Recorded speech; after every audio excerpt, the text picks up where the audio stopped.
দেখলাম আমাদের রোকেয়া হলের সামনে একটা ট্যাঙ্ক, ভাইস চ্যান্সেলর ওই গেটের সামনে একটা ট্যাঙ্ক, ঠিক অপরাজয় বাংলার ওইখানে দেখি একটা ট্যাঙ্ক হলো, ওই ব্যারেলটা আর কি ওই দিক মুখ করা আর কি আছে। আমার এত কান্না লাগলো যে যদি এখান থেকে এরা এটাকে ভাঙার চেষ্টা করে তাহলে হয়তো এটাকে নষ্ট করে দিতে পারে। ওরা সম্পূর্ণই হয় উর্দু ভাষী, উর্দু কথাবার্তা বলছে, হয়তো সদ্য পাকিস্তান থেকে আসছে, কোনো কিছুই বুঝতেছে না আর কি এরা।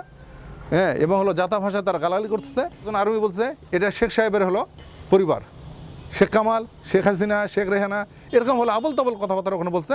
এটাকে রাখা যাবে না, এটাকে ভেঙে ফেলতে হবে, এটা কেন এখানে করছে শেখের ফ্যামিলি। এটা আমার এটা ভয় আর কি যে এরা কি গোলাগুলি করে ওটাকে নষ্ট করে দিবে নাকি। কিন্তু উর্দু কথা বলবে কেন? উর্দু কথা বলছে আর কি। হ্যাঁ, কারণ তো বাঙালি। না বাঙালি না, এটা ঘটনাটা হচ্ছে হলো এরা গালাগালি করছে আর কিলো।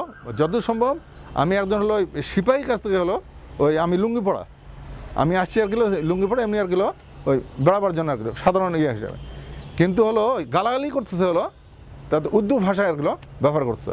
এবার যতদূর সময় মনে হচ্ছে তারা পাকিস্তান থেকে ফেরত আসছে, যেই সমস্ত পাকিস্তান থেকে ফেরত রাখা ছিল এদেরই হলো কোনো সদস্য হতে পারে, কিন্তু গালাগালি করছে তাতে বোঝা যাচ্ছিল উর্দু ভাষায় আর কিলো কথাবার্তা বলছে।